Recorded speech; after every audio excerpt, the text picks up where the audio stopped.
구독, 좋아요. 정혁진 변호사님 나오셨습니다. 어서 오십시오. 네, 안녕하세요. 예. 대북 송금 문제부터 먼저 한번 좀 여쭤볼게요.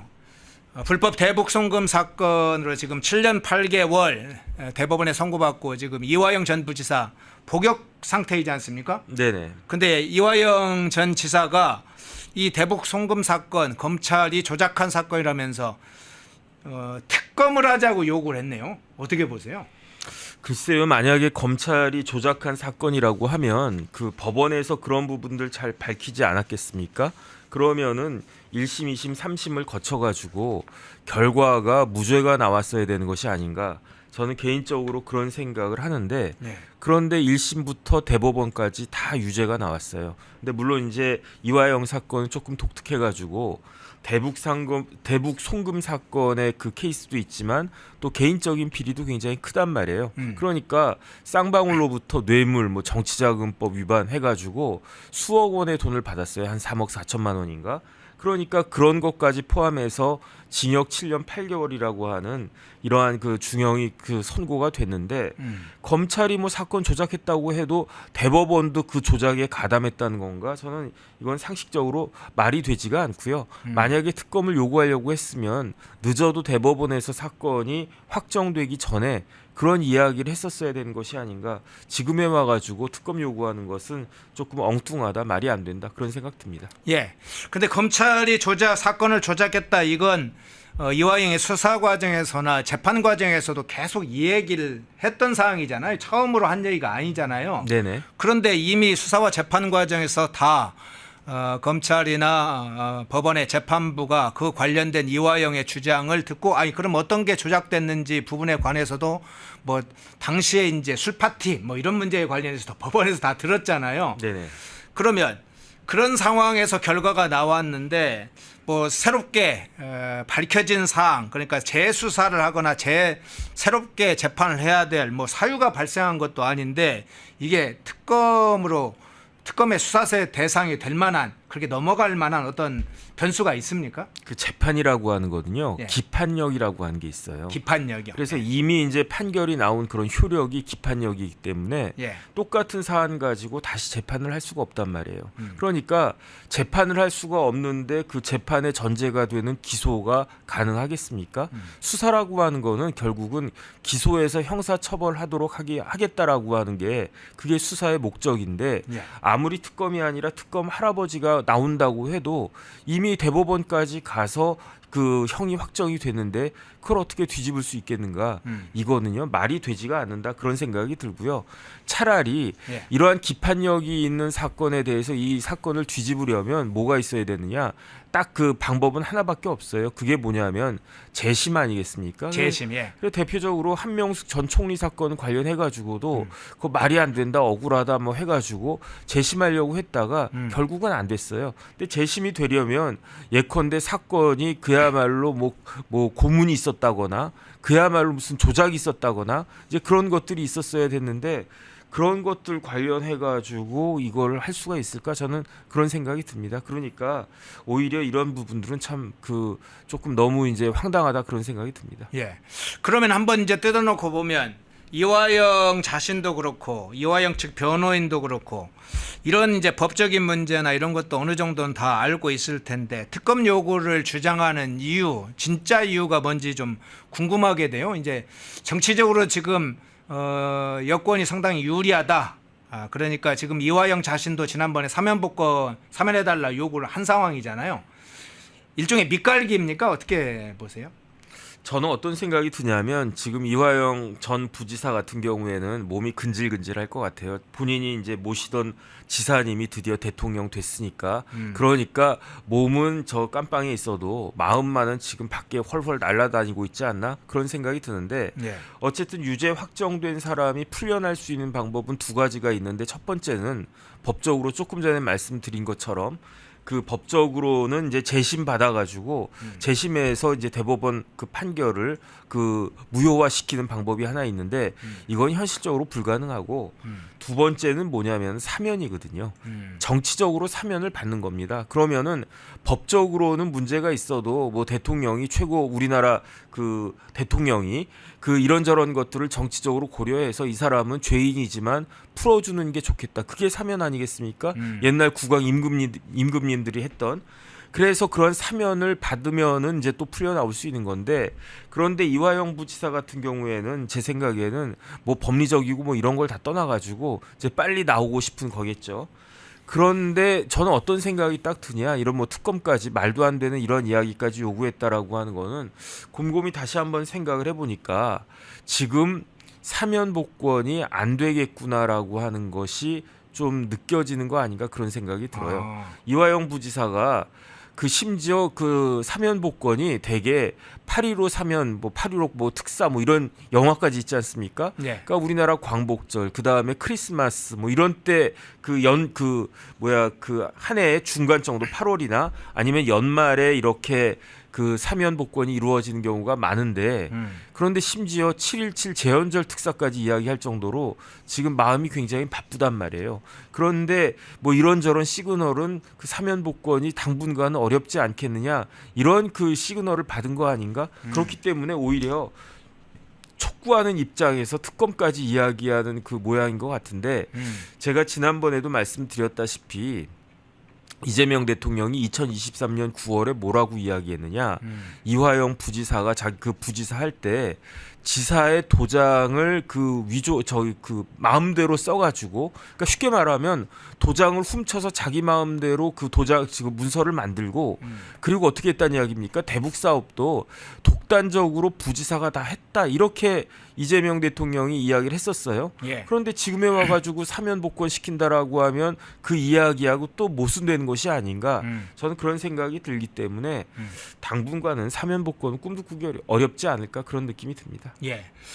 자, 그런데 민주당 의원들은 보니까 전현희 최고위원이 대북 송금 사건의 본질은 윤석열 검찰 독재 정권과 정치 검찰의 이재명 죽이기 정치 공작인 게 드러났다. 뭐 서서히 드러나고 있다. 이렇게 얘기했고 김병주 최고위원도 검찰 개혁의 중요성을 다시 한번 국민께 일깨우는 대목이다. 그러면서 이 이화영의 사면 요구에 대해서 반응을 보였어요.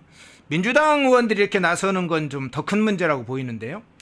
글쎄요, 뭐 민주당 일각에선 이렇게 장단이라도 좀 쳐줘야 되는 것이 아닌가 그런 생각이 들고요. 네. 그 다음에 이런 지금 그 대한민국의 대통령은 이재명 대통령 아니겠습니까? 무리하면 오히려 역풍을 맞아요. 차라리 야당일 때는 뭐 이것저것 말도 안 되는 상식적으로 부합하지 않는 그러한 이야기들을 일단 던지고 봐도 아유 야당이니까 어쩔 수 없다. 그 다음에 이재명 대표 사법 리스크 있으니까 그거 막기 위해서 저런 이야기까지 하는 거지. 이렇게 용납이 되는 측면도 있었는데 지금은 집권 여당 아니겠습니까? 집권 여당이 저렇게 말도 안 되는 이야기를 하면 그 결국은 다 부메랑으로 와가지고 야 저런 그 정당에게 우리나라를 맡길 수 있는가 이런 회의를 가질 수밖에 없는 거 아니겠습니까? 더 중요한 건 뭐냐면요. 검찰이라고 하는 조직이 무슨 이념 조직입니까? 그렇지 않습니다. 검찰은 그야말로 기능적인 조직이에요. 그러니까 누가 그 정권을 갖고 있느냐에 따라서 정권에 봉사하는 조직이 저는 검찰이라고 알고 있는데 대부분의 권력기관 다 마찬가지 아니겠습니까? 그런데 그렇기 때문에 가장 그 쓸모가 있고 가장 그 효율적인 그러한 조직이 검찰인데 과연 저렇게 그 검찰을 무력화시킬 수 있을까? 저는 그런 생각이 들고요. 오히려 지금 민주당 정권 하에서 검찰이 어떤 모습을 보여줄지는 지켜보면 우리 국민들이 알 수 있지 않을까 그런 생각 듭니다. 예. 이화영 전 부지사가 이 대북 송금 사건의 연루자 지금 복역돼 있는데 특검을 요구해서 그 문제를 먼저 살펴봤습니다. 자, 주제를 좀 바꿔보겠습니다. 자, 장관 후보자들 논란이 되고 있는 후보자들 좀 두 명을 집중적으로 분석을 해보겠는데요. 먼저 사실상 뜨거운 감자가 되고 있다. 여야 좌우 대상 모두 비판에 칼날을 지금 들이대고 있는 인물이 있는데요. 송미령이죠. 농림축산식품장관 후보자. 뭐 양국 양곡법 둘러싸서 특히나 이제 논란이 되고 있는데 윤석열 정부 때 장관을 했었죠. 동일한 자 사실상 유임이 된 상황인데 당시에는 양곡법 농망법이라고 이렇게 비판도 하고 그랬었어요. 어제 이제 공식적으로 사과를 했습니다. 자기가 농망법이라고 이야기한 거 뭐 잘못했다. 농민들의 마음을 좀 고려하지 않았다. 이러면서 사과를 했는데 일단 송미령 장관 후보자 이 상황 사과하는 상황 포함해서 어떻게 보세요? 장관이 그렇게 좋은 자리인가? 장관이 좋은 자리라고 주변에서 이야기를 많이 듣고 그랬나 보죠. 아니 뭐 본인 지금도 하고 있으니까 네. 야 얼마나 좋은 자리면 저렇게까지 할까? 송미령 씨가 어떤 사람이냐면 그 이대 정치외교학과 나왔어요. 예. 이대 정외과 나와가지고 그 다음에 대학원은 서울대로 옮겼어요. 네. 서울대 환경대학원이라고 있는데 거기서 석사도 하고 박사도 거기서 한 것 같아요. 행정학 박사입니다. 행정학 박사 원래 송미령 장관이 85학번인데 박사학위를 97년에 서울대에서 받았어요. 네. 그리고 난 다음에 2월달에 박사를 받은 다음에 7월에 이제 취직을 하는데 어디에 하냐면 한국농촌경제연구원에 취직을 했어요. 네. 그러니까 박사니까 박사연구원이겠죠. 연구원으로 취직을 딱 했는데 저기 농촌경제연구원에 97년부터 언제까지 있었느냐? 장관 되기 직전까지 있었어요. 그러니까 장관은 언제 됐었냐면 2023년 재작년 12월에 윤석열 대통령이 송미령 씨를 그 농림축산부 장관으로 임명을 했는데 그런데 그 송 장관이 기록을 갖고 있어요. 어떤 기록을 갖고 있느냐? 대한민국에 여성이 대통령도 하고 뭐 국무총리도 하고 뭐 장관은 뭐 수도 없이 많이 했는데 농림부 장관은 여성이 장관하는 건 이번이 처음이었어요. 그러니까 윤석열 대통령은 뭐 제 추천을 받았겠죠. 개인적으로 뭐 알았는지는 모르겠고 송미령이라고 하는 사람이 있는데 박사학위도 가지고 있고 농촌경제연구원에서 무려 26년 동안이나 그다음 부원장까지 했었거든요. 아주 잔뼈가 굵은 최고 전문가다. 그다음에 또 여성이라는 최초 여성 장관이라고 하는 상징성도 있고 하니까 장관으로 시켜줍시다 해가지고 윤석열 저 대통령이 송미령 씨를 장관으로 임명을 했거든요. 예. 그리고 난 다음에 2023년 2024년부터 이제 장관 역할을 쭉 지금까지 한 1년 반 정도 해왔겠죠. 그런데 민주당에서 가장 핵심적으로 이렇게 그 중점을 두었던 법률이 제가 봤을 때 제일 그 핵심적인 그 법률은 특검법이었고요. 뭐 지금 드디어 이제 특검법 세계가 돌아가고 있는데 이 특검법 뭐 여러 차례 거부권 행사되고 다시 또 발의되고 뭐 그러지 않았습니까? 예. 그런데 특검법만큼은 아니지만 민주당에서 심혈을 기울여서 통과시키려고 했던 법이 있었어요. 그게 뭐냐면은 그 양곡관리법 등이었거든요. 양곡관리법은 그냥 정부가 거의 무조건적으로 쌀을 사주겠다는 그런 거 아니겠습니까? 그러니까 저 송 장관이 뭐라고 이야기했느냐? 그 대통령한테 건의했을 거예요. 왜 건의를 했느냐? 대통령님 제가 26년 동안이나 농촌경제연구원에서 이걸 쭉 농정을 연구를 해왔는데 다른 법은 모르겠지만 뭐 특검법이나 그런 거는 내 전공도 아니고 그러니까 내가 잘 모르겠지만 적어도 저렇게 양곡관리법 같은 경우는 우리나라 농촌을 오히려 망치는 법입니다. 이거는 절대적으로 통과가 되면 안 되고 거부권 행사하셔야 됩니다. 이렇게 이야기하지 않았겠습니까? 그러니까 윤석열 대통령이 이 양곡법 관련해 가지고 거부권을 행사했었잖아요.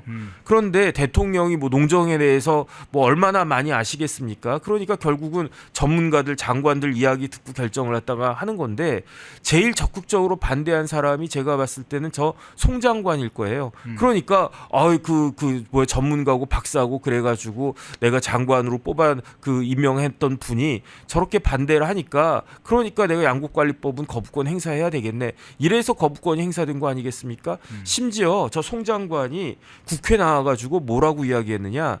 양곡관리법, 뭐 농안법, 무슨 법 해가지고 법안이 4개가 있었는데 그거를 민주당에서는 농촌 4법이라고 그 이름을 지었었어요. 그러니까 그거 받아가지고 저 송 장관이 무슨 저게 농촌 4법이냐, 오히려 농촌을 망하게 한 법이다. 그래서 농망 4법이라고 그랬단 말이에요. 예. 그 말을 듣고 국회의원들이, 민주당 국회의원들이 얼마나 그 열 받았겠습니까? 아니 그 법이 통과가 되지 않고 대통령이 계속 거부권 행사하는 것도 화가 나는데 심지어 주무장관이 딱 나타나가지고 망자, 이게 뭐 망조가 들어가는 그런 법이다. 나라를 망치는 법이다. 농촌을 망치는 법이다. 이렇게 이야기하니까, 그러니까 그 송 장관에 대해서 얼마나 화가 났겠는가. 그다음에 그 이야기를 듣고 있는 농민들 입장에서는 또 얼마나 화가 났겠는가. 그래가지고요, 민주당에서 저 사람 도저히 두고 볼 수 없다. 그래서 송미령 장관 해임 건의를 해야 되겠다.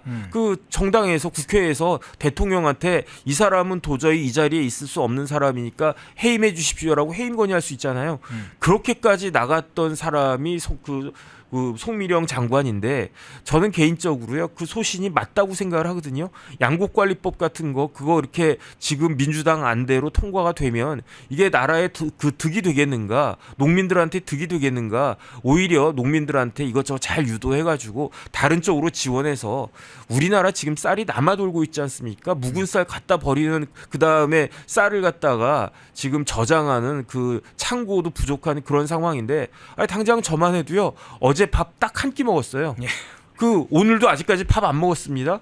그럼 뭐 허국장도 밥 얼마나 먹은지 모르겠는데, 네. 옛날에는 삼시세끼 그 다 쌀밥 먹었고요. 저 같은 경우 물론 이제 보리밥도 먹었지만 어렸을 때는 밥도 공기가 이만하고, 또 할머니 같은 경우에는 이제 뭐 머슴밥이라고 그래가지고 이만큼 해가지고 남자가 밥 이거 다 먹어야 된다 해가지고 꾸역꾸역 또 이렇게 잘 먹었었는데, 지금은 먹을 게 얼마나 많아요. 그러니까 우리나라가 다른 작물은 모르겠는데 쌀 관련해가지고는 그 지금 초과 공급한 게 오래됐단 말이에요. 그러니까 농민들한테 다른 쪽으로 지원해서 대체 작물 같은 거, 그런 것들을 잘 그 개발하고, 그렇게 해서 오히려 농가 소득 올려라, 이렇게 해야 되는데, 양곡관리법은 시대적인 상황, 우리나라 경제 상황이나 이런 것들에 다 그 반대되는 거니까.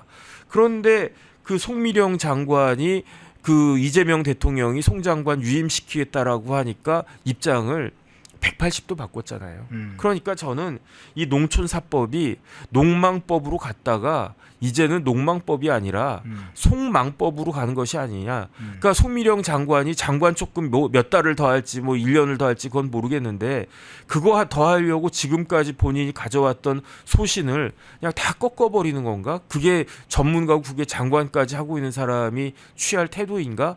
저는 이게 납득이 되지가 않고요. 그렇기 때문에 본인만 굉장히 부끄러워지게 되는, 그다음에 결국은 이런 부분들이 그 민주당 정권에도 부담이 되지 않을까, 저는 그런 생각 듭니다. 예, 그런데 이 대통령의 입장이나 민주당의 입장, 특히 이제 대통령실의 입장으로 볼 때는 이 농림장관을 뭐 지명할 후보자들, 장관 시킬 사람들이 적지 않았을 텐데, 또 그걸 하겠다는 의욕을 가진 사람도 있고 그 분야의 관계자도 있을 텐데, 이 대통령이 왜 송미령을 유임시켰을까? 이건 좀 의문은, 퀘스천은 남아 있어요. 저는 이 대통령의 실수라고 생각을 합니다. 실수다. 나의 실수 뭐 이런 거. 예. 왜 그러는가? 지금 그 뭐 허국장 이야기했지만, 허앵커가 말씀하셨지만은 네. 농림부 장관 하겠다는 사람이 줄 쫙 서 있을 겁니다. 지금 뭐야, 용산 대통령실에서 뭐 여의도까지 줄 그냥 쫙 그 있을 거고요. 그거 뭐 장관하고 싶은 사람 얼마나 많이 있겠습니까? 그런데 그럼에도 불구하고 왜 송미령 장관을 유임시키려고 했는가? 뭐 그 속이야 제가 알 수가 없지만, 제 개인적인 생각으로는 두 가지 정도가 짚히는 게 있는 게, 네. 첫 번째는 이재명 대통령이 내가 윤석열 대통령이 임명한 사람도 능력만 있으면, 유능하기만 하면 쓰겠다, 이런 그 모습을, 이러한 어떻게 보면 쇼잉 같은 것들을 하기 위한 것이 아니었나, 저는 그런 생각이 듭니다. 그다음에 저 같아도 만약에 진짜 윤석열 대통령이 윤석열 정권에서 유능하다고 인정받았던 사람이 다시 계속 장관하는 거 저는 반대하지 않거든요. 그러니까 그런 모습 보여주면 이재명 대통령이 본인이 실용주의적인 사람이다라고 이야기했는데 그런 모습이네라는 그런 평가를 받을 수 있지 않겠습니까? 그래서 그런 모습들을 첫 번째 기대했던 것 같고, 두 번째는 거기에다가 이왕이면 다홍치마라고 여성 장관을 그렇게 유임시키면 더 임팩트가 있지 않겠나라고 생각을 했던 것 같아요. 그 대한민국 역사상 제가 알아보니까 정권이 교체가 됐음에도 불구하고 장관을 계속 유임했던 사람은 딱 한 명 있었어요. 예. 그게 누구냐면 YS 때 마지막 노동부 장관이 이기호 장관이었는데 예. 그 이기호 장관을 DJ가 계속 노동부 장관으로 썼어요. 네. 그냥 그 교체하지 않고. 그러니까 정권이 그때는 뭐 한나라당이었나 무슨 뭐 어쨌든 그런 한나라당 아니었죠. 그때는 민자당이었나 어쨌든 거기에서 그 민주당 쪽으로 뭐 새천년 민주연합인가 정당도 이름 잘 기억이 안 나는데 어쨌든 정권이 완전 교체된 거 아니겠습니까? 그럼에도 불구하고 유임된 사람은 그 우리나라 역사상 이기호 장관이 유일했었는데 이제 그 송미령 장관이 두 번째가 되는 거죠. 근데 전 다른 걸 다 떠나가지고 제일 황당할 사람들은 누구냐? 제일 황당할 사람들은 뭐 농민들도 황당할 거고 그 다음에 어떻게 보면은 민주당의 국회의원들도 황당할 거고 국민의힘 국회의원도 황당할 거고 뭐 심지어 윤석열 대통령도 황당할 수 있지 않겠습니까? 그런데 제일 황당할 사람은 누구냐? 다른 사람이 아니고 농림부 공무원들이에요. 그러니까 예컨대 제가 농림부에서 이러한 양곡관리법 담당하는 주무국장이었단 말이에요.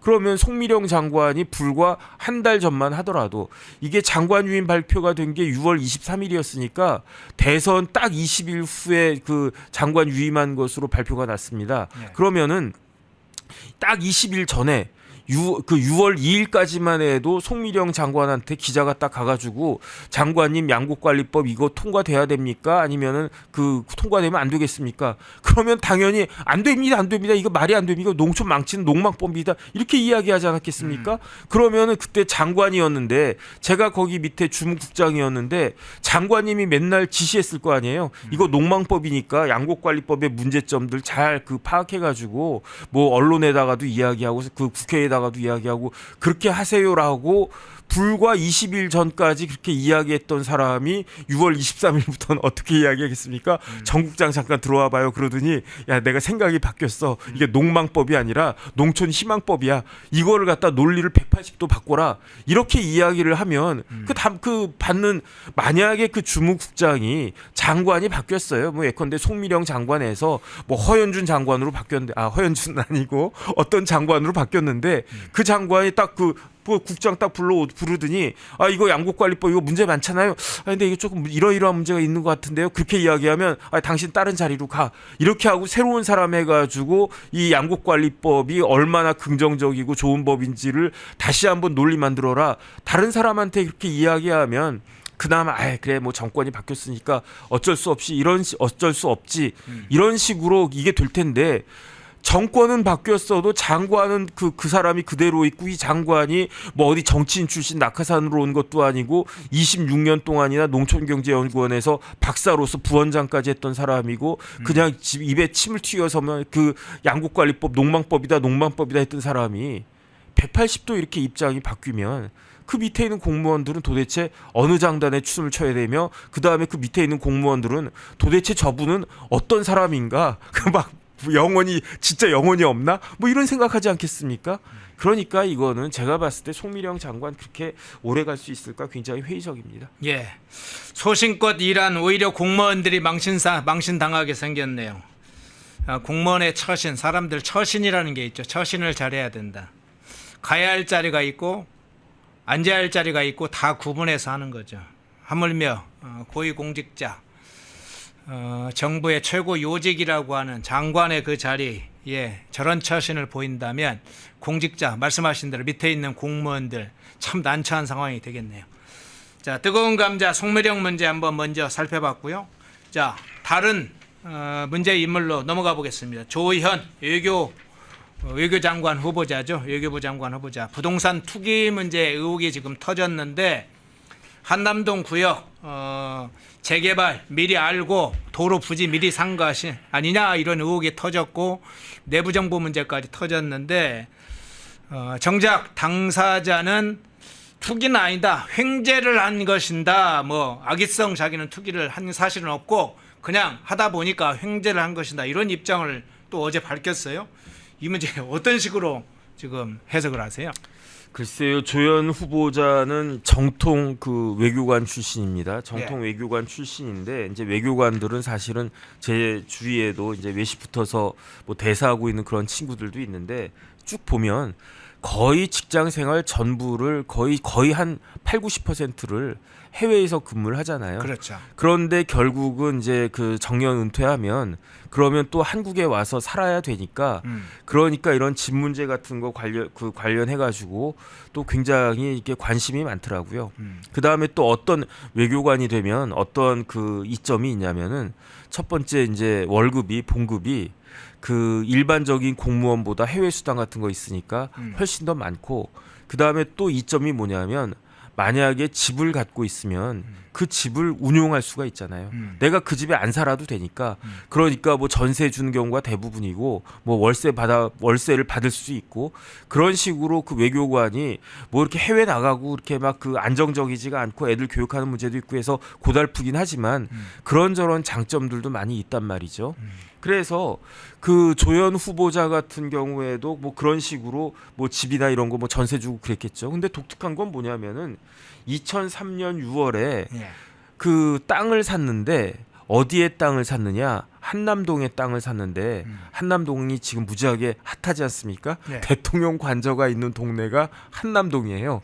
그런데 그 한남동에 그 땅을 샀어요. 그래서 한남동 땅 비싼데 그런데 어떤 땅을 샀느냐? 아파트를 산 것도 아니고 나대지를 산 것도 아니고 뭐 상가를 산 것도 아니고 뭘 샀냐면 도로를 샀어요. 제가 살다 좀 특이하네요. 도로를 산다는 사람은 처음 봤거든요. 네. 도로 샀다는 사람 처음 봤는데 김선달인가 봉이. 그런데 이 한남동에 있는 도로 부지 한 70평 정도 되는 그 도로 부지를 샀는데 이것도 또 이상해요. 혼자서 70평을 다 산 게 아니고 세 명이 나누어서 쪼개서 샀어요. 이거는 뭔가 문제가 있는 거 아닌가? 뭔가 있는 거 아닌가? 그런 생각을 할 수밖에 없었는데 그런데 그 조 후보자가 다른 데도 아니고 도로를 산 게 2003년 6월이었는데 그런데 그때는 조 후보자가 어디 있었냐? 청와대에서 근무하고 있었어요.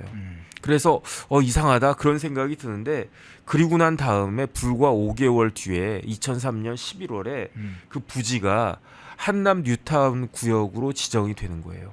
그러면서 땅값이 폭등을 하는데 그런데 도로를 사는 거 참 희한하다 그런 생각을 했는데 저도 이번에 처음 알았는데 도로를 사는 경우가 그 리스크가 있어요. 왜냐하면 뭐 뉴타운 같은 거 지정이 될지 안 될지도 모르고 그다음 뭐 지정됐다가 철회될 수도 있고 그런 경우에는 그 도로를 누가 사겠습니까? 예를 들어서 제가 이런 게 잘 될 줄 알고 도로를 딱 샀어.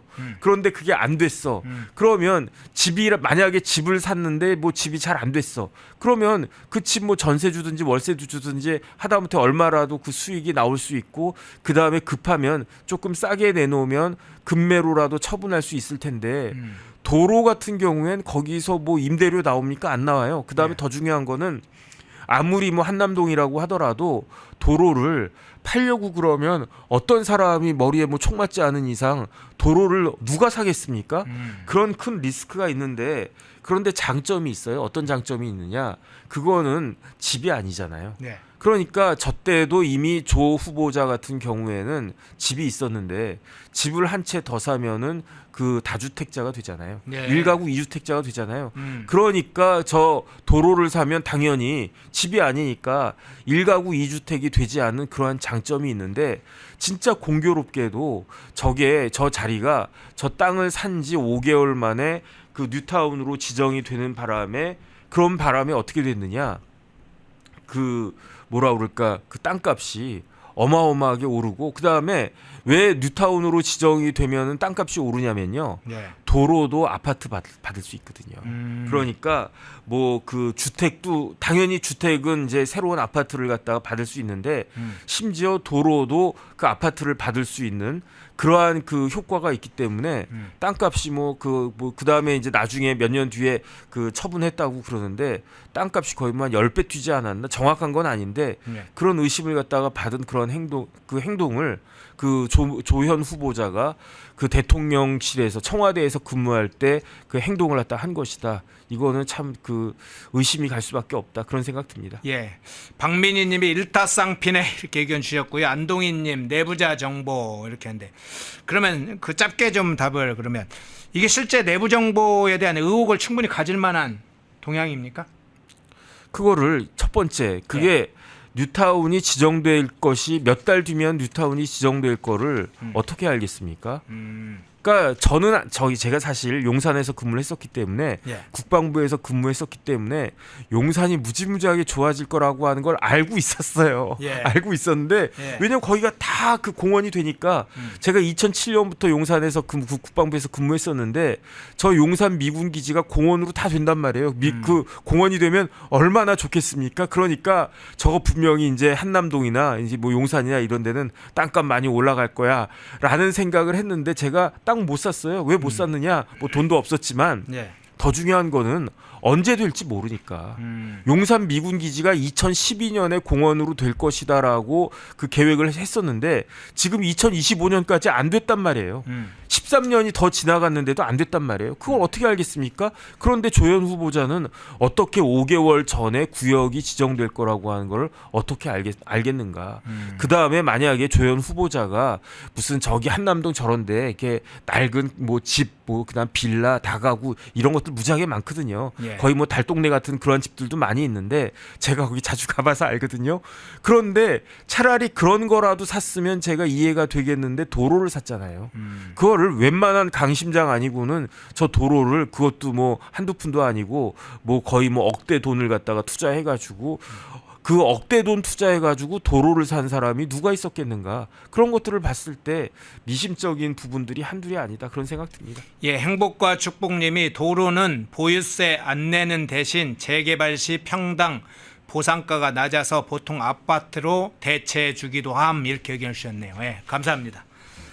자, 마지막 장면 하나만 좀 여쭤볼게요. 김민석 문제 한 가지만 좀 약식으로 여쭤볼게요. 지금 그 중에 김민석 인사청문회 전과 뭐 후에 특히 인사청문회 전에도 여러 의혹이 나왔고 인사청문회 당시에도 여러 의혹이 나왔는데 그 중에 이 청와대 논문 표절 문제도 상당히 논란이 됐고 41% 이상 표절이 됐다. 이게 김희정 의원이 제기했는데 김희정 의원이 또 하나 제기한 게 배추농사 이거 투자했다는데 뭐 미국 유학 시절에 강신성이 매달 450만 원 줬다는데 어떻게 그 돈을 받을 수 있었느냐 하니까 배추농사 관련해서 투자 2억을 전세금 빼서 줘서 줬다 자기 아내가 뭐 그런 얘기를 했어요. 그거 보시면서 어떻게 생각하시고 평가하셨어요?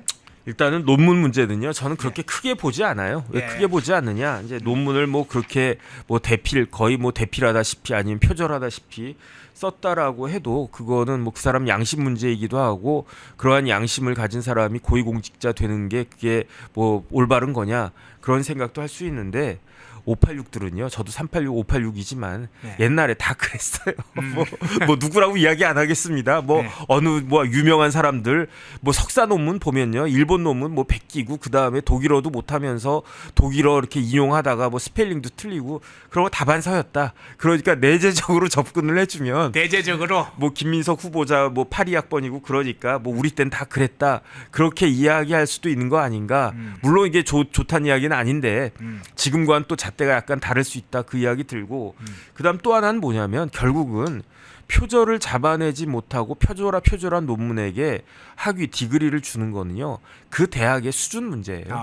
저는 뭐 칭화대학이 뭐 중국의 북경대학교하고 청화대학교하고 양대 뭐 제일 좋은 대학이다. 뭐 이렇게 많은 사람들이 이야기하고 또 대학 랭킹도 되게 높더라고요. 그래서 뭐 좋은 대학인가 보다 그렇게 생각을 했었는데 이번에 드러난 여러 가지 것들 보면 이게 1년 만에 석사학위 논문을 갖다가 줬습니다. 네. 석사학위를 줬어요. 청화대학에서. 그런데 1학기는 그래도 지금 뭐 이렇게 밝힌 걸 보면 중국 왔다 갔다 한 흔적이 있으니까 뭐 수업을 그래도 꽤 들었네 그 생각이 드는데 2학기 때는요.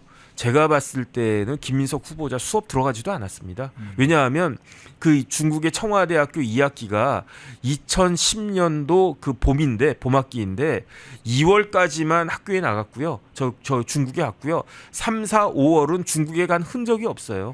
본인이 밝힌 그 엑셀 자료에 따라도 없어요. 그러면 3월에도 수업 들어갔습니까? 안 들어갔지. 그때 뭐 줌 같은 거 있었습니까? 없었습니다. 3, 4, 5월 다 그 땡땡이 까다가 6월 달에 이제 중국 들어간 게 나오는데 뭐 중국 가가지고 시험을 쳤는지 안 쳤는지 모르겠지만 결국은 청와대학이라고 하는 데가 그 2학기 만에 석사학위 논문을 석사학위를 주는 학교인데 그 중에 한 학기를 완전히 날려 먹어도 뭐 석사학위를 주나 보다 저는 그런 생각 들어가지고 뭐 그 대학이 뭐 그런 대학인가 저는 그런 생각이 들고요.